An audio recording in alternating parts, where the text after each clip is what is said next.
The first gunshot was the sound that broke the world. One minute, the morning sun was pouring through the windows of our homestead, warm and golden, smelling of baking bread and my mother's perfume. The next, a crack of thunder echoed off the marble floors, and the smell of gunpowder filled the air.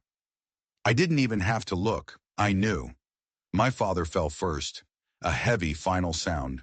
Then my mother screamed, a sound that was cut short by a second gunshot, a scream that would echo in my head for the rest of my life. Before the silence could even settle, I was moving. Instinct took over, cold and sharp. I didn't cry. I didn't even breathe. I slipped into my little brother Ben's room, grabbed his small hand, and pulled him from his bed without a single word. He didn't need words. Ben was blind, but he could hear the world ending better than anyone. We slipped out the back, through the servants' passage my mother always said was for emergencies. I guess this was it. The Arizona sun hit us like a hammer. The heat was already baking the sand, turning the ground into a shimmering, brittle crust that cracked under our boots. My dress was already sticking to my back, and my throat was already a desert. Ben's small fingers were a vice around mine. He was terrified, but he was quiet. He knew. We ran. We just ran, kicking up red dust with every step, the taste of sand and fear in our mouths. We didn't look back. We didn't dare, because we knew who was coming for us. Our uncle, Reed, the man who had just shattered our world. And we knew, with a certainty that was colder than any desert night, that he would not stop until we were silenced too. Hours later, the sun was a burning ember on the horizon, and we were still running. The desert stretched out in every direction, a vast, scorched wasteland of silence and emptiness. It was beautiful, in a terrible sort of way, a field of molten iron and blood-red canyons. "Are they still chasing us, Anna?" Ben's voice was a tiny tremble, barely louder than the wind sighing through the sagebrush. I put a finger to my lips, shushing him gently, and strained to listen. Nothing. Only the rustle of dry leaves and the distant cry of a hawk circling high above. But the silence was a lie. In that quiet I could feel them.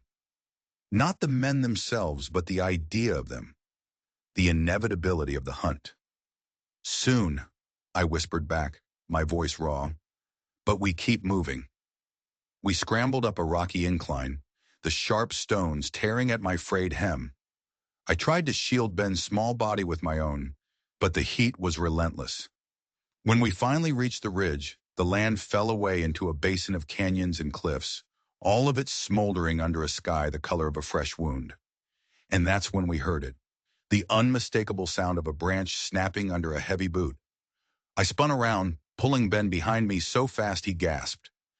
3 riders crested the ridge we had just climbed. They were just dusty silhouettes against the dying sun, but I didn't need to see their faces. One of them raised a rifle. The steel glinted, a cruel star in the twilight. There was no time to think. I bolted, dragging Ben with me, my heart hammering against my ribs so hard I thought it would burst. We stumbled over gravel and loose rock, heading for the jagged edge of the ridge, anywhere but back. A shot rang out, but it wasn't aimed at us. A sharp whoosh split the air right next to my ear. I felt the wind of something slicing past my face, followed by a low, wet thud behind us. I risked a glance. One of the riders was slumping in his saddle, a feathered shaft sticking out of his chest. Before I could even process what I'd seen, another arrow cut through the air. It was silent, deadly, and precise. The second rider grabbed at his throat, a gurgling sound escaping his lips as he tumbled from his horse and hit the ground with a heavy thump. The third man's horse shrieked as an arrow struck its flank. The animal bucked wildly, throwing its rider to the ground. He landed hard, the rifle flying from his grasp. I spun around again, my own rifle finally in my hands, expecting another gunshot, another enemy. But there was only silence, and a man. He seemed to emerge from the rock of the canyon itself, standing on the lip of the ridge. He was bare to the waist, his skin the color of the sun-darkened earth. A bough was still held loosely in his hand. He moved with a fluid grace, closing the distance to the last rider, who was struggling to get to his feet. There was a brief, desperate struggle. I saw the glint of a knife, a choked cry, and then nothing. only the sound of four hearts pounding in the still desert air. The stranger, Anna, Ben, and the dying man on the ground. The man stood over the body for a moment, his chest heaving. He was slightly bent, and I saw a dark stain blooming on his side. An arrow, or maybe a bullet, had nicked his ribs. He turned and looked at us, his eyes unreadable, steady. There was no surprise on his face. It was as if he'd been expecting us. "You must leave," he said, his voice quiet but firm, carrying easily in the dusk. "More are coming." I swallowed against the dust and the despair that had been choking me all day. I looked at the dark stain spreading on his side, at the three bodies lying still in the dirt. This stranger had just saved our lives. "We will not leave you," I said, the words feeling small and inadequate but fiercely true. He looked at me then, really looked at me. His gaze was intense, searching. For a long moment, he just stared, and then he gave a single, slow nod. In that one small gesture, an understanding passed between us, a bond forged in blood and desperation under the dying sun. "My name is Anna," I said, my voice shaking slightly, "and this is my brother, Ben." "Luke," he replied, his voice a low rumble. Ben's hand, which had never left mine, tightened.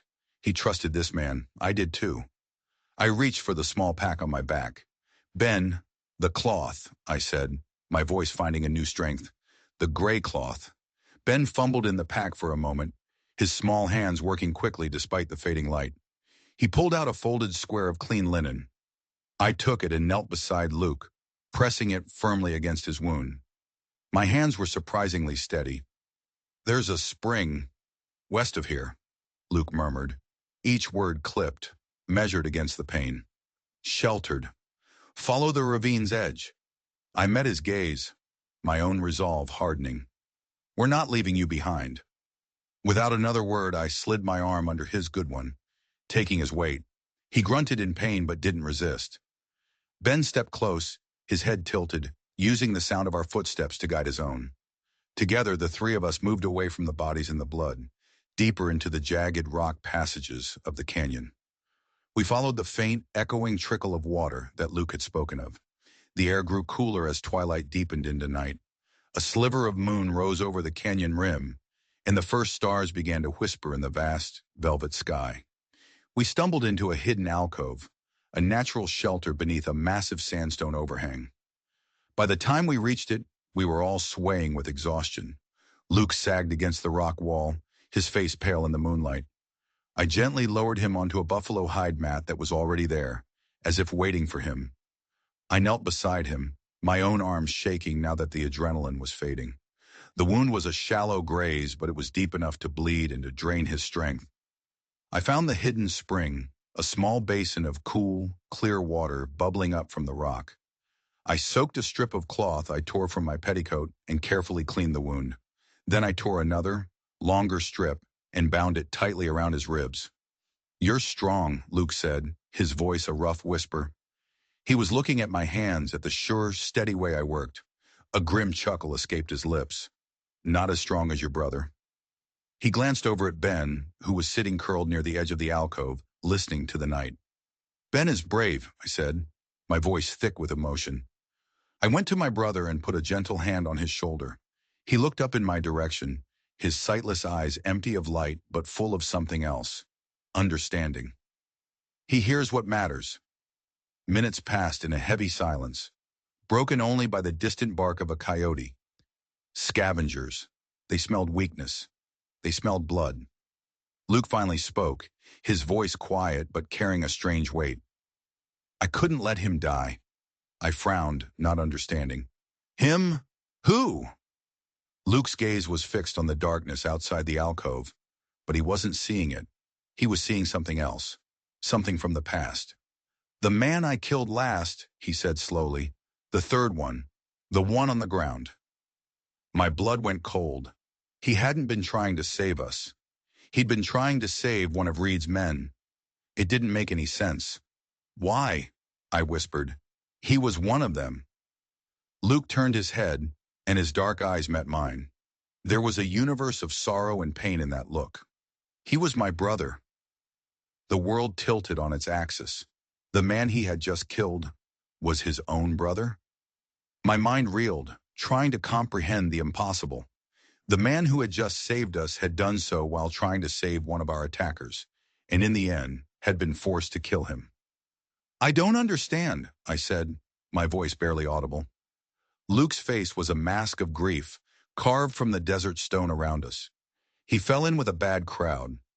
Reed. Reed promised him things. Money. Land. My brother was weak. He followed Reed, believed his lies. I've been tracking them for weeks, trying to get him away, trying to bring him home. His voice broke on the last word. So Luke hadn't appeared out of nowhere to save two desperate children.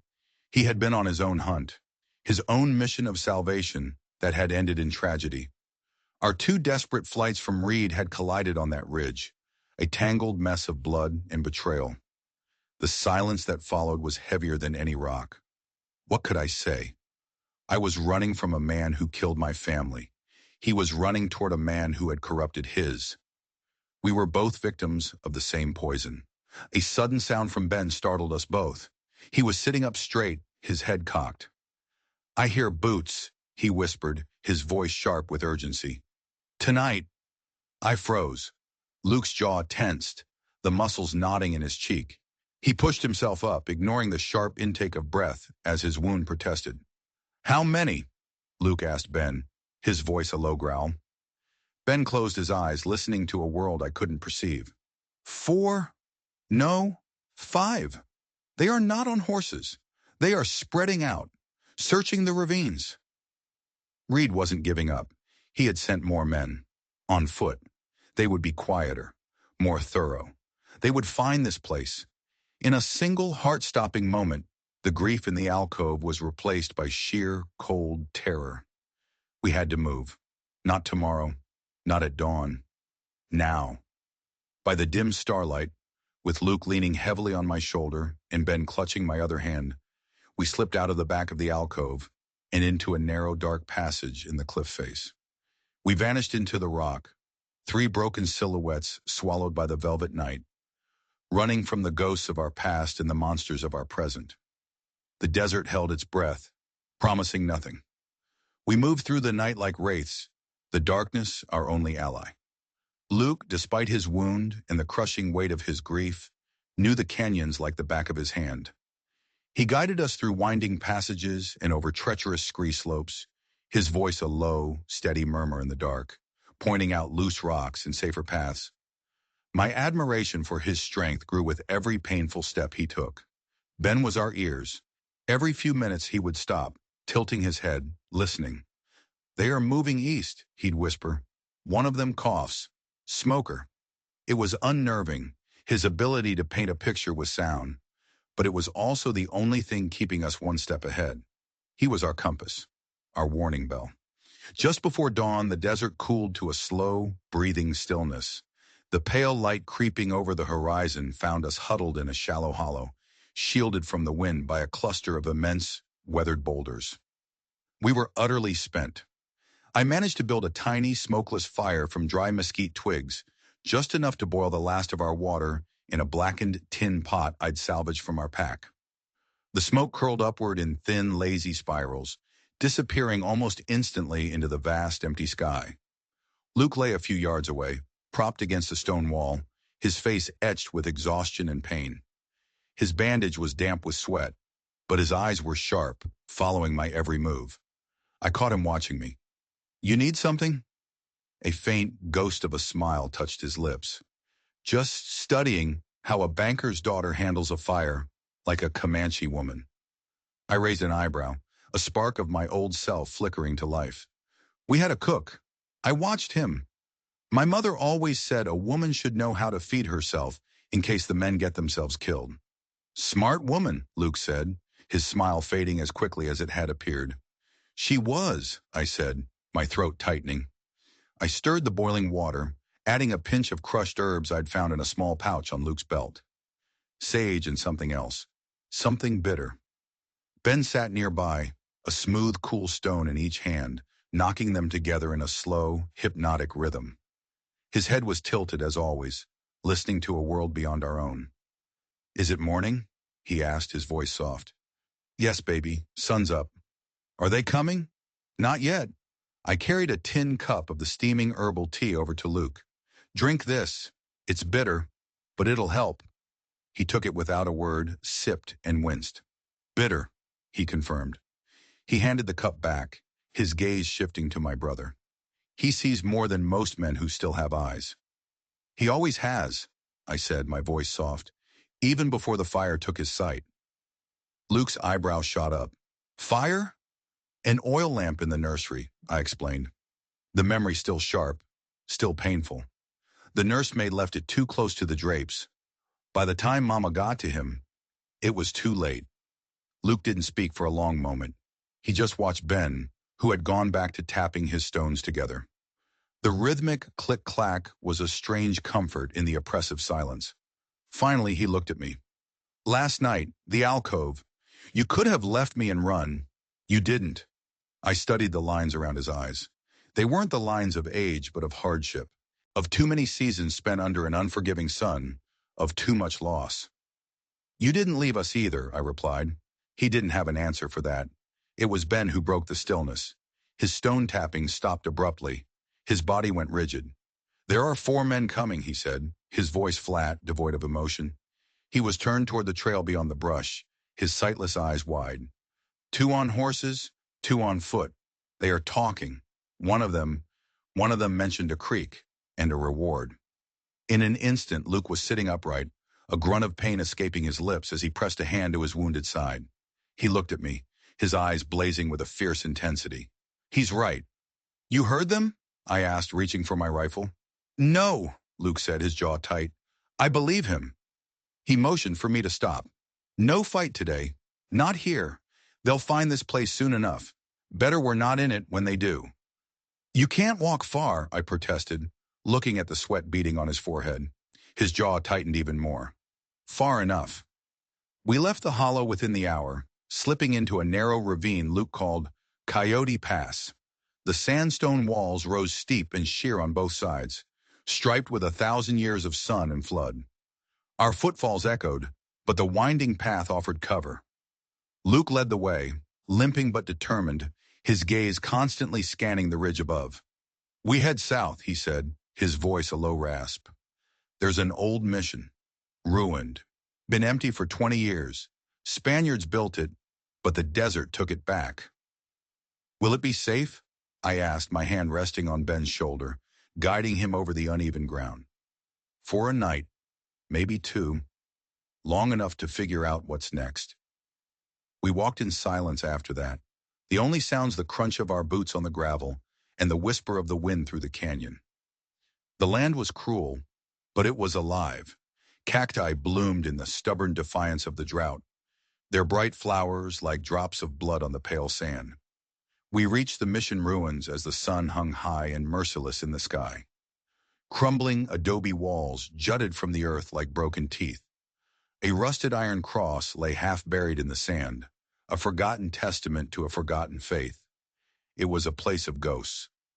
Inside the crumbling walls, we found a single room that was mostly intact. The thick stone walls offered a cool respite from the blistering heat. Luke dropped heavily to the dirt floor, groaning as he sat back against the wall. I knelt beside him to check his wound. It looked angry, red and inflamed, but it didn't seem infected. Not yet. I cleaned it again with the last of our clean water. "I'll find more in the morning," I said, my voice more confident than I felt. Luke nodded. "There's a spring, 3 miles west." He saw the look on my face. "I said I'm not dying." A soft chuckle came from Ben. "You sound like Papa. When he burned his leg on the stove, he said the same thing. Mama made him sleep on the porch for a week." A real smile touched Luke's lips this time, though it was followed by a wince of pain. He leaned his head back against the wall, his eyes closing. For a long while, the only sound was the wind whistling through the cracks in the adobe. Then a new sound, faint at first, a rhythmic scraping. I looked around and saw Ben sitting in the corner, tracing something in the dust with a shard of broken pottery. I moved closer. He was drawing shapes, a square, a smaller square inside it, and lines. "What is it, Ben?" I asked softly. He didn't look up. "It's the floor," he whispered. "In Papa's office. The loose stone. Under the rug." My breath caught in my throat. I remembered it. A small, hidden safe my father had installed, where he kept his most important papers. Deeds, contracts, his will. "What about it, honey?" "Uncle Reed was looking for it," Ben said, his voice a little louder now. "The night before they came. I heard him. He was in Papa's office. He was angry. He said, 'Where did you hide it, you old fool?'" A cold dread, colder than any I had felt before, washed over me. This wasn't just a simple, brutal land grab. Reed had been searching for something specific. My father's will. And then another piece of the puzzle clicked into place. While we were resting in the hollow that morning, I had been patching a tear in my pack. I'd found something tucked into the lining, something I'd forgotten I'd even grabbed in my panicked flight. A small leather-bound book, my father's journal. I had shoved it in the pack without thinking, a last desperate link to him. I pulled it out now, my hands trembling. I opened it to the last entry, dated the day before the murders. My father's familiar, elegant script filled the page. Reed grows bolder. He speaks of contracts with the railroad, of land grants signed by the governor himself. He claims I have agreed to sell him the southern quadrant, the land with the river access. He is a liar. I would sooner burn this ranch to the ground. I have hidden the true deed and my will where he will never find it. He may have the governor in his pocket, but I have the truth. And the truth is a stubborn thing. The governor. This went deeper than I could have ever imagined. My uncle wasn't just a murderer and a thief. He was conspiring with the most powerful man in the territory. I looked at Luke, who had opened his eyes and was watching me, his expression grim. I didn't have to say a word. He knew. He had seen this kind of greed before, the kind that corrupts everything it touches, the kind that had cost him his brother. Suddenly, Ben went still. The piece of pottery fell from his fingers. "They're here," he whispered. A shot rang out, echoing through the ruins. A chunk of adobe exploded from the wall just above my head, showering us with dust. They had found us. We were trapped. Luke didn't hesitate. He grabbed the old rusted iron cross that lay on the floor, using it to push himself to his feet. "The back wall," he grunted, pointing with his chin. "There's a cellar. For the wine." He staggered towards a section of the wall that looked no different from the rest. But as we got closer, I saw the faint outline of a wooden door, weathered and gray, blending in almost perfectly with the adobe. Another shot splintered the wood of the door frame. "Go!" Luke yelled, pushing me and Ben toward the door. He put his shoulder to it, and with a groan of protesting hinges, it swung inward, revealing a flight of steep stone steps leading down into blackness. I half-carried, half-dragged Ben down the steps, the darkness swallowing us whole. The air was cool and smelled of damp earth and something else. Something metallic, like old blood. Luke stumbled in behind us, pulling the heavy door shut just as another volley of shots peppered the wood. We were plunged into absolute darkness. "They know we're in here," I whispered, my voice shaking. "Yes," Luke's voice came from the darkness beside me. "But what they don't know," he paused, his breathing ragged, "is that there's another way out." He fumbled in the dark for a moment, and then there was a scrape of flint and steel. A tiny spark flared to life, and he lit a small stub of a candle he produced from his pouch. In the flickering light, I saw that we were in a small circular cellar. Rotted wooden shelves lined the curved walls. And on the far side of the room, almost hidden behind a collapsed shelf, was a low, narrow archway. An opening. "It's an old aqueduct," Luke explained, his voice low. "The monks used it to bring water from the spring. It runs for miles underground. It will take us west, towards Santa Lucia." Santa Lucia, the county seat, the place where the real deeds were filed, the place where we might, if we could live that long, find some semblance of justice. But as we scrambled towards the opening, Ben stopped. He put his hand out, touching the damp stone wall. "Wait," he whispered. His face was pale, his expression one of intense concentration. "What is it, Ben?" I asked, my heart pounding. There's someone else down here, he said, his voice barely a breath. I can hear a heartbeat. My blood turned to ice. We weren't alone in the dark. Luke raised the candle, his other hand going to the knife at his belt. The flickering light cast long, dancing shadows around the cellar. The beam moved across the floor, over piles of rubble and debris. And then it stopped. It stopped on a pair of worn leather boots, peeking out from behind a stack of rotting wine barrels in the corner. Luke moved forward slowly, cautiously. I held my breath. He reached the barrels, and with the toe of his boot, he nudged one of them aside. It wasn't one of Reed's men. It was a woman, an Apache woman, her face streaked with dirt and tears, her clothes torn. She was bound and gagged, her eyes wide with terror. But as the candlelight fell on her face, I saw a flicker of something else. Recognition. She was looking at Luke, and the look in her eyes was not one of a stranger. Luke let out a choked sound, a mix of disbelief and anguish. He dropped to his knees beside her, his hands fumbling with the ropes that bound her. "Nita," he whispered, his voice cracking. "Nita, what are you doing here?" This was Nita, the reason he'd been tracking his brother, the woman his brother had been with, the one Luke had been trying to save, not just from Reed, but from his own foolish brother. And Reed's men hadn't just killed his brother, they had taken her. And in that one heart-stopping moment, our desperate flight for survival became something else entirely. It became a rescue mission. The world narrowed to the flickering candlelight and the sound of Luke's knife sawing through thick rope. Nita's eyes, wide and terrified, never left his face.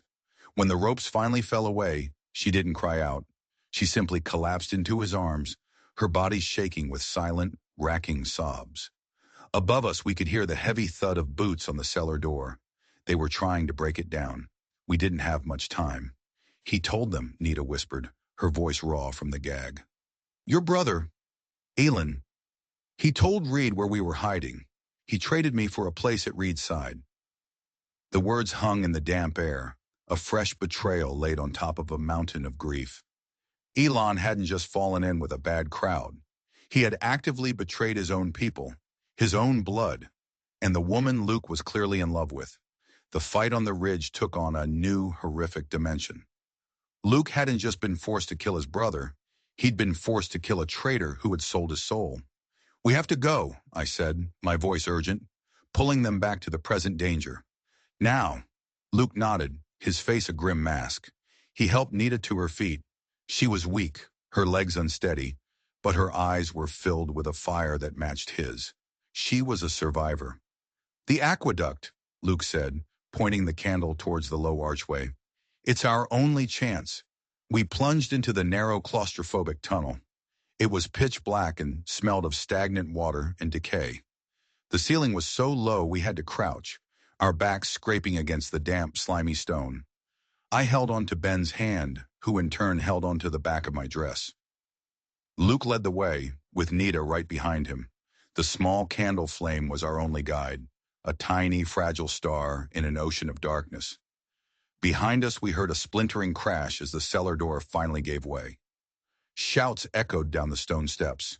They were inside. We moved faster, stumbling through ankle-deep, foul-smelling water. The tunnel twisted and turned, a labyrinth beneath the desert. It felt like we were being buried alive. "How far?" I gasped, my lungs burning. "Not far to the first air shaft," Luke's voice echoed back. "It will take us to the surface, a mile from here. They won't know where to look." But Ben suddenly stopped, pulling me to a halt. "The water," he whispered, his head tilted. "It's moving." I looked down. He was right. The stagnant water was no longer still. A current, slow but steady, was pulling at our ankles, and it was growing stronger. "What is it?" Nita asked, her voice laced with fear. And then we heard it, a low rumble, far off at first, but growing louder with every passing second. The stone beneath our feet began to vibrate. Luke's face went pale in the candlelight. "Flash flood," he said, his voice tight with dread. "A storm in the mountains. The water is being channeled into the old system." The rumble became a roar. The water was rising fast, swirling around our knees now. The current was trying to pull us off our feet. The air shaft! Luke yelled over the din. It's just ahead. I can see the light. He was right. A faint, gray square of light was visible in the distance, but it was 100 yards away, and the water was already at our waists, a churning, angry torrent. We fought against the current, every step a monumental effort. The water was icy cold, shocking the system. Ben was crying now, a thin, terrified sound that was almost lost in the roar of the flood. I held on to him with all my strength, my knuckles white. We're not going to make it, I screamed as a surge of water knocked me off my feet. I went under, the black, silty water filling my mouth and nose. I choked, panicked, my grip on Ben slipping. But then a strong hand grabbed the collar of my dress and hauled me back to the surface. It was Luke. He had Nita under one arm and me under the other. He was like a rock against the flood, his jaw set, his eyes fixed on the square of light. Almost there, he roared. The water was at our chests now. The current was a monster trying to drag us down into the blackness. But Luke was stronger. He pushed, pulled, and dragged us the last few feet. We reached the air shaft, a vertical tunnel of crumbling brick leading up to the sky. An old rusted iron ladder was set into the wall. Nita, go, Luke commanded. She didn't hesitate. She scrambled onto the ladder, her bare feet finding purchase on the slick, rusted rungs. Anna, you and Ben next. I pushed Ben towards the ladder. Climb, Ben, climb. He was sobbing, but he did it, his small hands and feet finding the rungs, pulling himself up into the gray light. I was right behind him. I was halfway up when I looked down. Luke was still in the water, which was now swirling around his shoulders. He was looking back down the tunnel into the darkness. Luke, come on, I screamed, but he wasn't looking at me. His gaze was fixed on something in the water, something pale, bobbing in the current. It was a leather satchel, one that must have been dropped by Reed's men in the cellar. As it tumbled past him, the flap came open, and a sheaf of papers spilled out into the churning water. Even from the ladder, I could see the official seal at the top of one of the pages, the seal of the territorial governor. Luke made a split-second decision. He let go of the ladder and lunged for the papers, grabbing a handful of them just before they were swept away. But his lunge cost him his footing. The current caught him, pulling him under. Luke! I shrieked. Nita screamed his name from the top of the shaft. For a terrifying second, he was gone. Then his head broke the surface, 20 feet down the tunnel. He was gasping, choking, the precious papers clutched in one hand. He tried to swim back against the current, but it was too strong. He was being swept away, deeper into the earth. I started to climb down, but Nita's voice stopped me.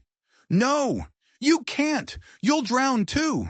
She yelled, her voice filled with despair. The current, it will carry him to the old reservoir. Its surface is 2 miles from here. We have to go. We have to get there before he does. Leaving him was the hardest thing I'd ever done, but she was right. I climbed the rest of the way out of the shaft, pulling Ben into the blinding daylight. We were in a deep, rocky arroyo, miles from the mission. The sky was clear above us. The storm had been in the distant mountains, a freak event that had nearly been our tomb.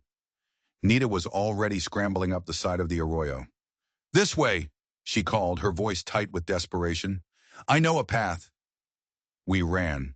We ran for 2 miles under the brutal desert sun, our lungs on fire, our legs screaming in protest. Nita led us with a certainty born of desperation, her knowledge of the land our only hope. We finally reached the reservoir. It was a large man-made basin, now a churning cauldron of brown muddy water, spilling over its stone banks. We scanned the surface, our hearts in our throats. Nothing. He has to be here, Nita whispered, her voice breaking. He has to be. And then Ben pointed.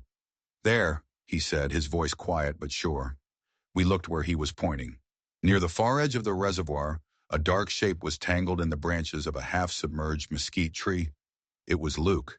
He was unconscious, his face pale, one arm wrapped around a thick branch, the other still clutching the wad of soaked papers. We waded into the churning water, fighting our way to him. Together, Nita and I managed to untangle him from the branches and drag him to the shore. He was cold, his lips blue.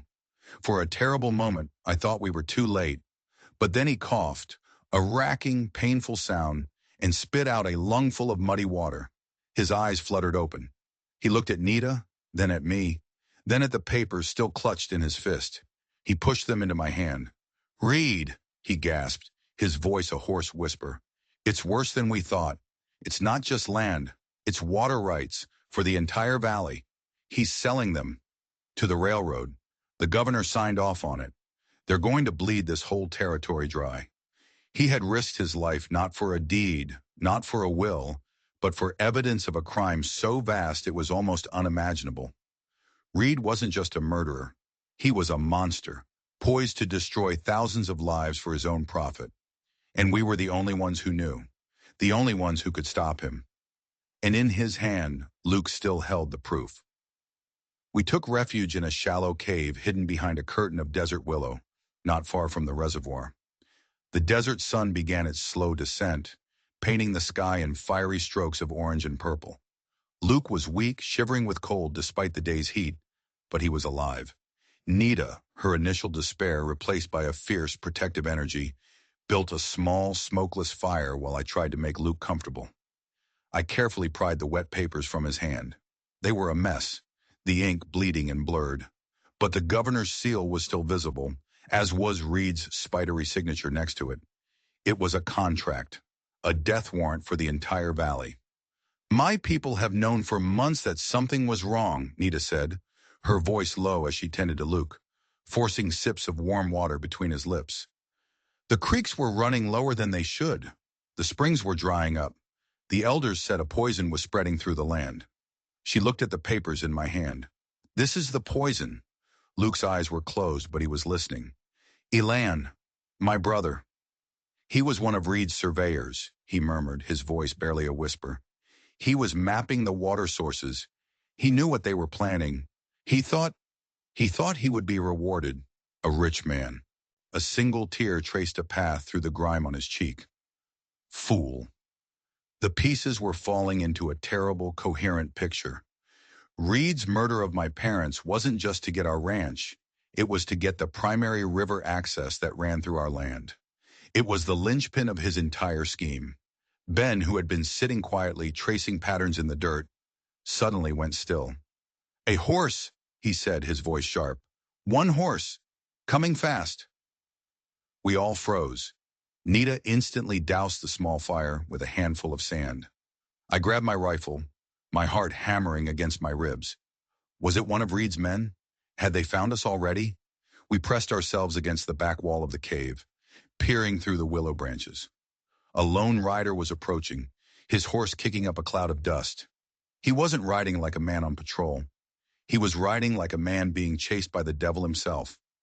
As he got closer, my breath caught in my throat. I recognized him. He was one of the men from the mission, one of the men who had been shooting at us. He rode right past our hiding spot without a second glance, his face pale with terror. But as he passed, something fell from his saddlebag. A small, rolled-up piece of canvas.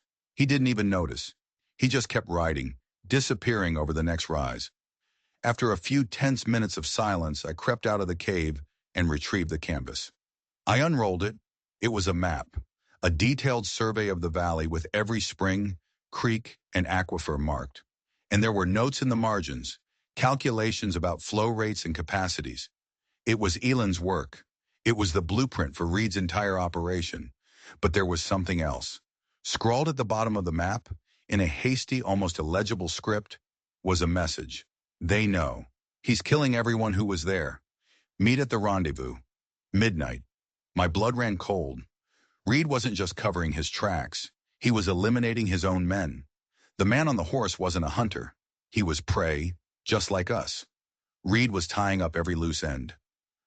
"The rendezvous," Nita said, pointing to a crudely marked X on the map. "It's an old miner's shack, half a day's ride from here, at the base of the Black Mesa." A desperate, insane plan began to form in my mind.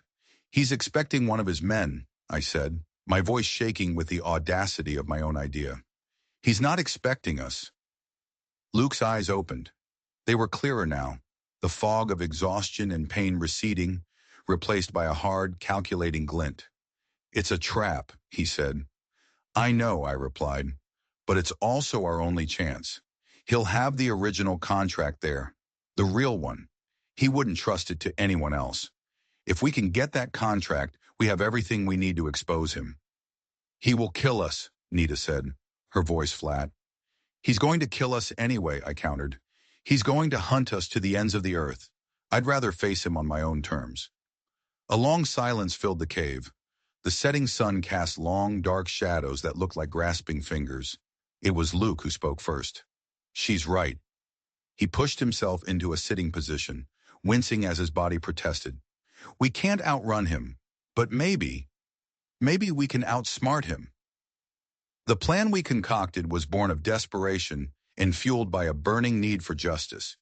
We had no army, no allies. We were just four broken people against a man who controlled the territory. But we had something he didn't. We had a land's map, and we knew where he was going to be. As darkness fell, we prepared. Nita, using herbs from her pouch, created a poultice for Luke's wound and a bitter, energizing tea that seemed to bring a flicker of strength back to his eyes. She moved with a quiet, efficient grace, a woman who had been fighting to survive her whole life. Our greatest asset, we realized, was Ben. Reed didn't know he existed, or if he did, he thought of him as a blind, helpless child, a non-threat. But Ben was our secret weapon. We set out under the cover of darkness, moving on foot. The Black Mesa was a dark, jagged silhouette against the starry sky. The journey was grueling. Luke leaned heavily on Nita, his breathing shallow. I held Ben's hand, guiding him over the treacherous terrain. We arrived an hour before midnight, hiding ourselves in a rocky outcrop that overlooked the dilapidated miner's shack. It was a lonely, desolate place, a perfect spot for an execution. Ben, I whispered, kneeling in front of him, I need you to do something for me. Something very brave. I explained the plan. He listened intently, his small face serious in the moonlight. He didn't flinch. He just nodded. For Mama and Papa, he said, his voice small but firm. We waited. The minutes stretched into an eternity. Then we heard the sound of a lone horse. A single rider approached the shack, dismounted, and went inside. A few moments later, the weak yellow light of a lantern glowed in the single window. It was Reed. He was alone. He was waiting for the man who would never arrive. Now it was our turn. Nita and Luke circled around to the back of the shack. Their job was to create a diversion, a loud, sudden noise that would draw Reed out. My job was the most dangerous. I was the bait. And Ben was the key. I took a deep breath and walked out from behind the rocks, into the moonlight. I walked towards the shack, my father's journal clutched in my hand. The door creaked open. Reed stepped out, a pistol in his hand. His face, illuminated by the lantern light from within, was a mask of shock and fury. You! He hissed, his voice dripping with venom. How? It's over, Reed, I said, my voice shaking but clear. I have my father's journal. It details all of your plans, your deals with the governor, everything. His eyes narrowed, a cruel smile twisted his lips. A dead girl's fantasies. No one will believe you.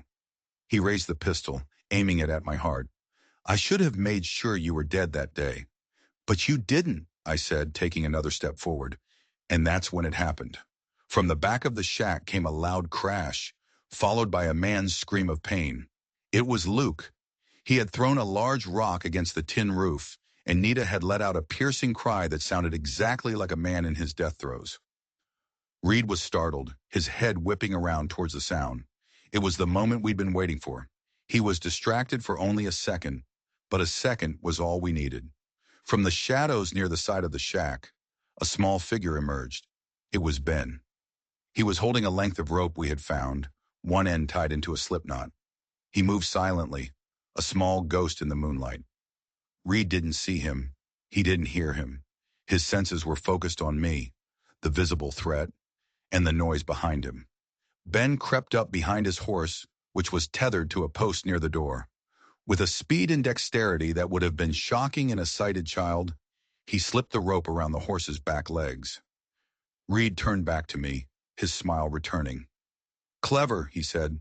A little diversion, but it won't save you. He pulled the hammer back on his pistol. "Now!" I screamed. Ben yanked on the rope with all his might. The horse, startled and hobbled, let out a terrified whinny and reared up. It crashed sideways, right into Reed. He was knocked off his feet, the pistol flying from his hand and skittering across the dirt. Luke and Nita came running from around the back of the shack. But before they could reach him, Reed was scrambling to his feet, a long, wicked-looking knife appearing in his hand, as if from nowhere. He lunged not at Luke, but at me. But he never reached me. A shape flew through the air. Nita had thrown her own knife, a perfectly balanced blade that spun end over end and buried itself in Reed's shoulder. He roared in pain, stumbling back, clutching the wound. He was disarmed, wounded, and cornered.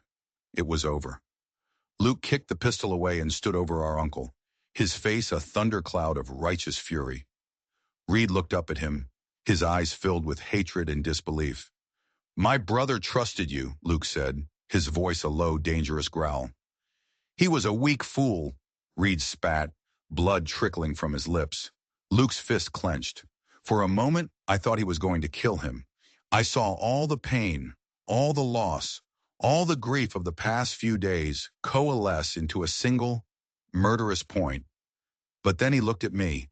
He looked at Ben, who was standing there, small and brave, still holding the end of the rope. He looked at Nita, and he took a breath. "No," Luke said, his voice shaking with the effort of his control. "You're not worth it. You'll face justice. The real kind." We tied him up with the rest of the rope. Inside the shack, just as I'd suspected, we found it. Lying on a rickety table next to the lantern was the original signed contract between Reed and the governor, along with a ledger detailing months of payoffs and bribes. We had him. We had everything. We left Reed tied up in the shack for the law to find. The sun was just beginning to rise as the four of us walked away, leaving the Black Mesa behind. We didn't take his horse. We would make our own way. We were a strange, battered group, an Apache warrior and the woman he loved, a banker's daughter turned survivor, and a blind boy who could hear the truth. We had lost everything, our families, our homes, our innocence. But as we walked into the dawn, towards Santa Lucia, towards the justice we were going to claim, we weren't just survivors. We were a family, forged in fire and flood, bound by a shared grief and a shared purpose. We were going to burn Reed's corrupt world to the ground. And from the ashes, we were going to build a new one. If you've made it this far, thank you for sticking with this incredible story of survival and justice. The journey of Anna, Ben, Luke, and Nita is a powerful reminder that even in the darkest of times, courage and family can light the way. If their story touched your heart, please do me a huge favor and hit that thumbs up button. It really helps the channel more than you know. And if you're new here, consider subscribing and turning on notifications so you don't miss the next incredible story. I'd love to hear your thoughts in the comments below. What was the most shocking twist for you? Thanks again for watching, and I'll see you in the next one.